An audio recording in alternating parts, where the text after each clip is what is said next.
ಅಂದ್ರೆ ಬಿಜೆಪಿ ಮತ್ತೆ ಕಾಂಗ್ರೆಸ್ ಸರ್ಕಾರ ಇದನ್ನ ಎರಡನೇ ಅತಿ ದೊಡ್ಡ ಗಾರ್ಬೇಜ್ ಸಿಟಿ ಆಗಿ ಮಾಡಿದಂತ ಹೆಗ್ಗಳಿಕೆ ಕಾಂಗ್ರೆಸ್.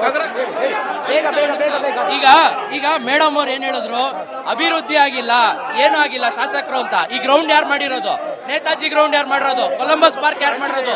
ಪ್ರತಿಯೊಂದು ಬಿಜೆಪಿ ಸರ್ಕಾರ ಇದ್ದಾಗ 150 ಕೋಟಿ ಅನುದಾನದಲ್ಲಿ ಮಾಡಿರೋದು. 25 ಕೋಟಿ ಏನ್ ಮಾಡಿದೆ ಕೇಳ್ತಿದೆ. 25 ಕೋಟಿ ಬಂದೇ ಇಲ್ಲ ಸರ್, ಇಡೀ ಬೆಂಗಳೂರಲ್ಲಿ ಯಾರಿಗೂ ಬಂದಿಲ್ಲ. ಬರೀ ಸುಳ್ಳು. ಪೇಪರ್ ಅಲ್ಲಿ 25 ಕೋಟಿ ಕೊಟ್ಟಿದೀವಿ ಅಂದಿದ್ದಾರೆ. ಎಲ್ಲಾದ್ರೂ ಗೌರ್ಮೆಂಟ್ ಆರ್ಡರ್ ಇದ್ರೆ ತೋರ್ಸಕ್ ಹೇಳಿ. ಒಂದ್ ಕಡೆ ಗೌರ್ಮೆಂಟ್ ಆರ್ಡರ್ ಆಗಿಲ್ಲ, ನಮ್ಗಲ್ಲ, ಯಾರಿಗೂ ಬಂದಿಲ್ಲ. ಇಡೀ ರಾಜ್ಯದಲ್ಲಿ ಕೊಟ್ಟಿದೀವಿ ಅಂತಾರೆ. ಯಾರು ಕೊಟ್ಟಿದ್ದಾರೆ? ಎಲ್ಲಿ ಕೊಟ್ಟಿದ್ದಾರೆ?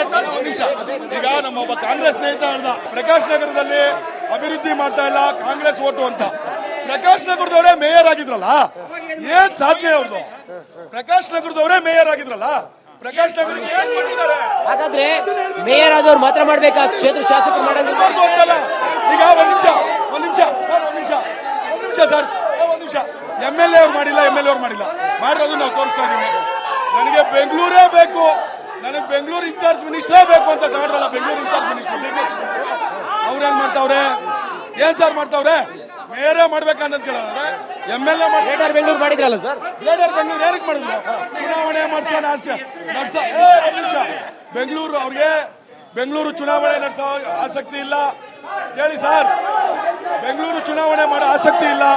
ಬೆಂಗಳೂರು 5 ಏನ್ ಮಾಡಿದ್ದಾರೆ? 5 ಕಾರ್ಪೊರೇಷನ್, 2 ಕಾರ್ಪೊರೇಷನ್ ಯಾರನ್ನ ಹಿಡಿಯಕ್ಕೆ ಅಂತ ಮಾಡಿದ್ದಾರೆ ಗೊತ್ತು ಸರ್? ಅಲ್ಪಸಂಖ್ಯಾತರನ್ನ ಓಲೈಕೆ ಮಾಡೋದಕ್ಕೆ 2 ಕಾರ್ಪೊರೇಷನ್ ಅಲ್ಪಸಂಖ್ಯಾತರನ್ನ ಅಷ್ಟೇ ಇವ್ರದು. ಅತಿ ಹೆಚ್ಚು 2ನೇ ಟ್ಯಾಕ್ಸ್ ಕಟ್ಟುವಂತ ರಾಜ್ಯ ನಮ್ಮ ಕರ್ನಾಟಕ.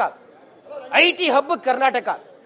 ನೋಡಿ, ಇಂಥ ಬೆಂಗಳೂರು ನಮ್ಮ ಕ್ಯಾಪಿಟಲ್ ಸಿಟಿ ಪರಿಸ್ಥಿತಿ ಅಧ್ವಾನ ಹಿಂಗಾದ್ರೆ ಏನ್ ಮಾಡ್ಬೇಕು ಹೇಳಿ? ಅಧ್ವಾನ ಸೂಪರ್ ಆಗಿ ಆಗ್ತಾ ಇದೆ. ಇವತ್ತು GBA ಮಾಡೋ ಉದ್ದೇಶ ಏನು? ಮಾತಾಡ್ಕೊಡ್ರಿ. GBA ಮಾಡಿರೋ ಉದ್ದೇಶ ಏನ್ರಿ? GBA ಮಾಡಿರೋ ಉದ್ದೇಶ ಬೆಂಗಳೂರು 5 ವರ್ಷ ಇವ್ರಿಗೆ ಬಿಜೆಪಿ ಆಡಳಿತ ಕೊಟ್ಟರೆ ಏನ್ ಮಾಡಿದ್ರು? ಈಗ ನಿಮ್ಗೆ ಅಧಿಕಾರ ಕೊಟ್ಟಿದ್ದಾರೆ ಮೇಡಮ್.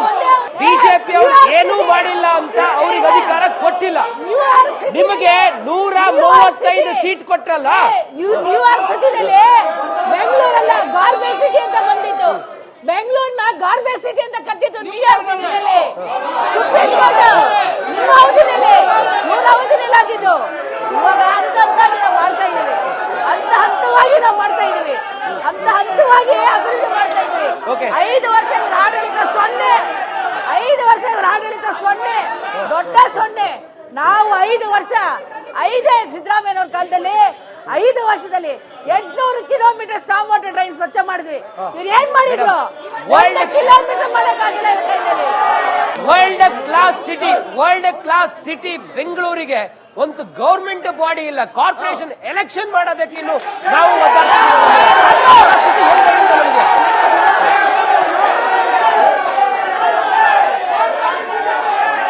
ನಿಲ್ಸಿದ್ಯಾರು?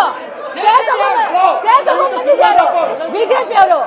ಎಲೆಕ್ಷನ್ಗೆ ಸ್ಟೇ ತಂದಿದ್ದು ಬಿಜೆಪಿ ಅವರು, ನಾವಲ್ಲ. ಮುನಿರತ್ನ ಫ್ರೆಂಡ್ಸ್ ತಗೊಂಡ್ಬಂದಿದ್ದು ಸ್ಟೇ, ನಾವಲ್ಲ. ನಾವು ಸ್ಟೇ ತಗೊಂಡ್ಬಂದಿಲ್ಲ. ನಾವು 74 ಅಮೆಂಡ್ಮೆಂಟ್ ಮಾಡಿದವ್ರೆ ನಾವು. ರಾಜೀವ್ ಗಾಂಧಿ ಅವರು ಎಲೆಕ್ಷನ್ ಬಾಡಿ ಅವತ್ತು ಇರ್ಬೇಕು, ಆಡಳಿತದಲ್ಲಿ ಇರ್ಬೇಕು ಅಂತ ಸ್ಟೇ ತಗೊಂಡ್ಬಂದಿದ್ದು ಮುನಿರತ್ನ ಫ್ರೆಂಡ್ಸ್ ಬಿಜೆಪಿ ಅವರು. ನಾವಲ್ಲ ಸ್ಟೇ ತಂದಿದ್ದು, ತಂದಿದ್ದೇ ಅವರೇ. GBA ಉದ್ದೇಶ ಏನು? ಗ್ರೇಟರ್ ಬೆಂಗಳೂರು ಉದ್ದೇಶ ಏನು? ಗ್ರೇಟರ್ ಬೆಂಗಳೂರು ಅಥಾರಿಟಿ ಉದ್ದೇಶ ಏನು? ಜನಗಳ ಬಳಿ ಸಮಸ್ಯೆ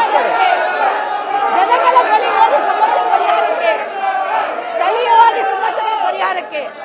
ಮೇಡಮ್, ಇವತ್ತು IT ಕಂಪನಿಗಳೆಲ್ಲ ಬೆಂಗಳೂರು ಸಹವಾಸ ಬೇಡ ಅಂತೇಳಿ ಹೋಗ್ತಾ ಇದ್ದಾರೆ. 1 ವರ್ಷಕ್ಕೆ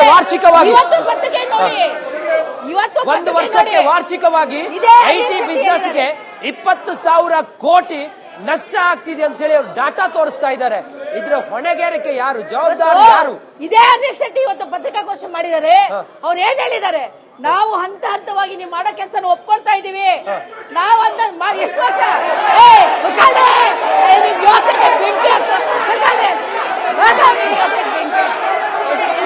ಯೋಗ್ಯತೆ ಇಲ್ಲ, ಪೈಸಾ ಕೆಲಸ ಮಾಡಕ್ ಯೋಗ್ಯತೆ ಇಲ್ಲ ನಿಮಗೆ. 5 ವರ್ಷ ಆಡಳಿತ ಮಾಡಿದ್ರು.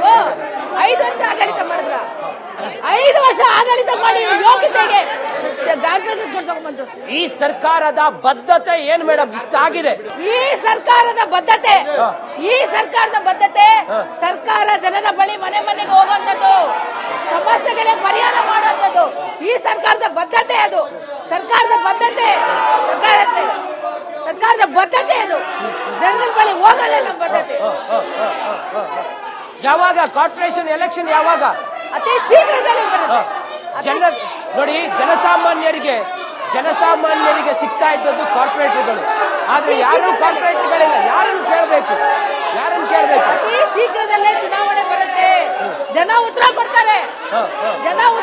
ಅತಿ ಶೀಘ್ರದಲ್ಲಿ ಇದೇ ಸರ್ಕಾರ, ನಿಮ್ದೇ ಸರ್ಕಾರ ಅಧಿಕಾರಕ್ಕೆ ಬಂದಾಗ 1 ವಾರದಲ್ಲಿ ನಾವು ಗುಂಡಿ ವಿಚಾರವಾಗಿ ಸೀರಿಯಸ್ ಪ್ಲಾನ್ ಮಾಡ್ತೀವಿ ಅಂತ ಹೇಳಿದ್ರು.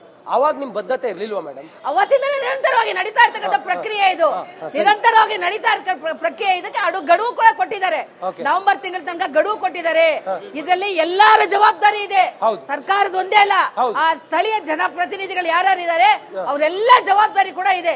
ಸರ್ಕಾರ ಕೊಟ್ಟಿರ್ತಕ್ಕಂಥ ಅಲೋಕೇಶನ್ ತಗೋಬೇಕು. ಸ್ಥಳೀಯವಾಗಿ ರಸ್ತೆಗಳು, ಇಂಟೀರಿಯರ್ ರಸ್ತೆಗಳು, ಆರ್ಟಿಎ ರಸ್ತೆಗಳು ಏನಿದೆ ಗುಂಡಿ ಮುಚ್ಚೋದು ಪ್ರಥಮ ಆದ್ಯತೆ ಕೊಡಿ ಅಂತ ನಿನ್ನೆ ಕೂಡ DCM ಹೇಳಿದ್ದಾರೆ. ಅದಕ್ಕೆ ಬದ್ಧತರಾಗಿರ್ಬೇಕು, ಅದಕ್ಕೆ ಬದ್ಧರಾಗಿ ಕೆಲಸ ಮಾಡ್ಬೇಕು. ಇಲ್ಲಿ ಪಕ್ಷ ಇಲ್ಲ, ಜನರ ಅಭಿವೃದ್ಧಿ ಬರೀ ಚುನಾವಣೆ ಮಾತ್ರ ಪಕ್ಷ, ಚುನಾವಣೆಯಲ್ಲಿ ಮಾತ್ರ ಪಕ್ಷ ನೋಡ್ಬೇಕು, ಅಭಿವೃದ್ಧಿಗೆ ಪಕ್ಷ ನೋಡಬಾರ್ದು. ಇದೇ ಸುರೇಶ್ ಕುಮಾರ್ ಜೊತೆ 15 ವರ್ಷ ನಾವು ಕಾರ್ಪೊರೇಟರ್ ಆಗಿ ಕೆಲಸ ಮಾಡಿದೀವಿ. ಅವ್ರ ಶಾಸಕರಾಗಿ, ನಾವು ಕಾರ್ಪೊರೇಟರ್ ಆಗಿ ನಮ್ಮ ಅಭಿವೃದ್ಧಿ ಬಗ್ಗೆ ನಮ್ಮ ಇಬ್ಬರಲ್ಲಿ ಏನೂ ಭಿನ್ನಾಭಿಪ್ರಾಯ ಇರ್ತಾ ಇರ್ಲಿಲ್ಲ. ಚೆನ್ನಾಗಿ ನಡೀತಾ ಇತ್ತು. ಅವತ್ತು ಹೀಗೆ ಆಯ್ತು. ಅವ್ರೀಗ ಅವ್ರು ಬದಲಾವಣೆ ಆಗಿದ್ದಾರೆ, ಅದು ಅವ್ರ ಇಷ್ಟ. ಆದ್ರೆ ನಾವು ಅಭಿವೃದ್ಧಿ ಅಂತ ಬಂದಾಗ ಪಕ್ಷ ಯಾವತ್ತು ನೋಡಲ್ಲ. ಎಲ್ಲರೂ ಬೇಕು ನಮ್ಗೆ ಜನಗಳ ಅಭಿವೃದ್ಧಿ, ಜನಗಳ ಹಿತಾಸಕ್ತಿ. ಯಾರು ಗೆದ್ದಿದಾರೋ ಅವ್ರ ಜನಗಳಿಗೆ ಕೆಲಸ ಮಾಡ್ಬೇಕು. ಒಂದೇ ದಿವಸ ಕೂಡ, ಇನ್ನು ನಾನು ಮೇಯರ್ ಆಗಿದ್ದಂತ ಸಮಯದಲ್ಲಿ ನಾನು ಪ್ರಕಾಶ್ ನಗರಕ್ಕೆ ಸ್ಪೋರ್ಟ್ಸ್ ಕ್ಲಬ್ ಮಾಡಿದಾಗ ಸ್ಟೇ ತಂದ್ರು ಅವರು. ಆದ್ರೆ ನಾವು ಸುರೇಶ್ ಕುಮಾರ್ ಮಾಡಂತ ಕೆಲಸಕ್ಕೆ ಯಾವತ್ತು ಎಲ್ಲೂ ಅಡ್ಡಿಪಡಿಸಿಲ್ಲ. ಅವ್ರ ಜನಗಳಿಗೆ ಅಭಿವೃದ್ಧಿ ಮಾಡ್ಲಿ ಅಂತ ಬಿಟ್ಟಿದೀವಿ ಹೊರತು ನಾವು ಯಾವತ್ತು ಅವ್ರ ಕೆಲಸ ಕಾರ್ಯಗಳಿಗೆ, ಕಾಮಗಾರಿಗಳಿಗೆ ಅಡ್ಡಿಪಡಿಸೋದಿಲ್ಲ. ಜನಗಳ ಅಭಿವೃದ್ಧಿ, ಜನಗಳ ಹಿತಾಸಕ್ತಿನೇ ನಮ್ಮ ಹಿತಾಸಕ್ತಿ. ನಾವೆಲ್ಲ ನಾವು ಹುಟ್ಟಿ ಇಲ್ಲೇ ಬೆಳೆದು ಇಲ್ಲೇ ರಾಜಾಜನ ನಮ್ ಜೀವನ ಮಾಡ್ತಾ ಇರ್ತಕ್ಕಂಥವ್ರು. ರಾಜಾಜನ ಸಮಗ್ರ ಅಭಿವೃದ್ಧಿ ಬಗ್ಗೆ, ಜನಗಳ ಬಗ್ಗೆ ನಮ್ಗೆ ಕಾಳಜಿ ಇದೆ. ಅವ್ರು ಒಳ್ಳೇದ್ ಮಾಡಿದ್ರೆ ನಮ್ ಯಾವತ್ತೂ ಸಂಪೂರ್ಣವಾದ ಸಹಕಾರ ನಮ್ ಜೊತೆ ಇರುತ್ತೆ ಅಂತ ಹೇಳಿ. ಮೇಡಮ್, ಈ ಸರ್ಕಾರದ ಪರವಾಗಿ ತಾವು ಪ್ರತಿನಿಧಿಯಾಗಿ ಬಂದಿದ್ದೀರಿ, ತಾವು ಮಾಜಿ ಮೇಯರ್ ಆಗಿ ಕೆಲಸ ಮಾಡಿದ್ದೀರಿ. ಒಂದು ಡೆಡ್ ಲೈನ್ ಕೊಡಿ ಮೇಡಮ್. ಇಷ್ಟು ದಿನದಲ್ಲಿ ಬೆಂಗಳೂರಿನ ಇಷ್ಟು ರಸ್ತೆ ಗುಂಡಿಗಳ ಬಗ್ಗೆ ನಾವೊಂದು ಸೀರಿಯಸ್ ಆಗಿ ಪ್ಲಾನ್ ಮಾಡಿ ಗುಂಡಿ ಮುಚ್ತೀವಿ, ತೇಪೆ ಹಾಕ್ತೀವಿ. ಪರವಾಗಿ ನಾನು ಜನಪ್ರತಿನಿಧಿಯಾಗಿ ಬಂದಿಲ್ಲ, ನಾನೊಬ್ಬ ಕಾರ್ಯಕರ್ತನಾಗಿ ಬಂದಿದ್ದೇನೆ. ನಮ್ಮ ಸರ್ಕಾರ ನವೆಂಬರ್ ತಿಂಗಳವರೆಗೂ ಗಡುವು ಕೊಟ್ಟಿರ್ತಕ್ಕಂಥದ್ದು. ಸ್ಥಳೀಯ ಶಾಸಕರ ಜೊತೆಗೂಡಿ ಮಾಡ್ಬೇಕಂತ ಆದೇಶ ಮಾಡಿದ್ದಾರೆ. ಅವರು ಜೊತೆಗೂಡಿ ಇಬ್ಬರು ಸೇರಿ ಸರ್ಕಾರ ಜನಗಳಿಗೆ ಒಳ್ಳೇದ್ ಮಾಡೋಣ. ನೀವು ಮೀಡಿಯಾ ಇವತ್ತು ನೀವು ಇಷ್ಟೊಂದು ಕಾಳಜಿ ತೋರಿಸ್ತಾ ಇದ್ದೀರಾ.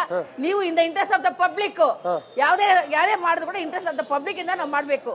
ಸೊ ಎಲ್ಲರೂ ಕೂಡ ಅವರಾಗ್ಲಿ ನಾವಾಗ್ಲಿ ಇಲ್ಲಿ ಡಿಬೇಟ್ ನಡೆಯುತ್ತೆ, ಹೋಗುತ್ತೆ. ಆದ್ರೆ ನುಡಿದಂತೆ ನಡಿಬೇಕು. ಕಾಯಕನೇ ಕೈಲಾಸ ಅಂತ ಇಟ್ಕೋಬೇಕು. ಸುಮ್ನೆ ಏನೋ ಬೊಗಡೆ ಬಿಟ್ಕೊಂಡು ಅವ್ರು ಮಾಡೋದ್ರ ಬಗ್ಗೆ ಕಾಮೆಂಟ್ಸ್ ಮಾಡ್ಕೊಂಡು ಹೋಗೋದಲ್ಲ. ಕೆಲಸ ಅಭಿವೃದ್ಧಿ ಅಂತ ಬಂದಾಗ ಎಲ್ಲರೂ ಮುಂದೆ ನಿಂತ್ಕೊಂಡು ಕೆಲಸ ಮಾಡ್ಬೇಕು. ಅದು ರಾಜಾಜನಗರ ಸಮಗ್ರ ಅಭಿವೃದ್ಧಿಗೆ ನೀವೆಲ್ಲರೂ ಕೂಡ ಕಾರಣಕರ್ತರಾಗಿರ್ತೀವಿ.